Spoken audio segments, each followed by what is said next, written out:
எங்கிருக்கேன் என்றால் திரு அண்ணாமலையிலே இருக்கிறேன். ஆமா, திரு அண்ணாமலையிலே கைலாச வாசராகவே அண்ணாமலை அருகே காட்சி அளிக்கிறீர்கள். வருகின்ற பக்தர்களுக்கும் அடையர்களுக்கும் ஆதரிப்பதற்காகவே திருவண்ணாமலையில இருந்து. அப்படி திருவண்ணாமலை எப்படி உருப்பத்தானது தெரியுமா சுவாமி? பிரம்மதேவனுக்கு அக்கிரம் தலைக்கு ஏறிவிட்டது. அவன் அடக்க வேண்டாம் என்று சொல்லி நான் நினைத்துக் கொண்டேன். அப்போது முதல் கிடக்கலை யாரே என்று அறிந்து கொண்டான். அவனை கொல்லவே அப்போது தங்களாகிய சரஸ்வதி இடத்திலே யுத்தம் செய்து கொண்டிருந்தான். இவ்வளவு நாளாகவே நான் சென்று அவரை பார்த்துவிட்டு வருகிறேன். இன்றைக்கு 2 பேரும் என்னை பார்த்து விட்டு வர வேண்டும். சரியா? நான் தானே முதல் கடவுள்.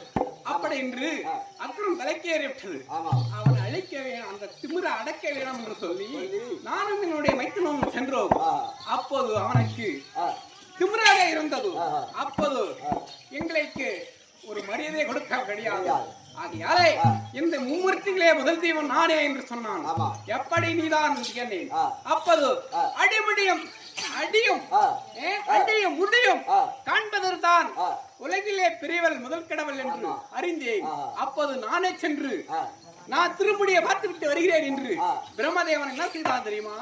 அன்ன பட்சியாக அவதரித்து சென்றான். செல்கின்ற போது அப்போது என்னுடைய மார்புக்கு நேராகவே சென்றான். அந்த அன்னப்பட்சிக்கு வயதாகிவிட்டது. அப்போது பல நாளாகவே தவம் செய்து கொண்டு இருந்து கங்காதேவி கூந்திலே இருந்தது தாளாம்பூ. அப்போது பூலோகத்திற்கு வந்து விட்டது. தேவர் காலத்தில் இருந்து அங்கே இருந்து இந்த பூலோகத்திற்கு வந்து விட்டது வாடிப்பை. அப்போது பிரம்மா பார்த்து எங்கே இருந்து வருகிறாய் அப்படின்னு கேட்டார். அப்போது நானோ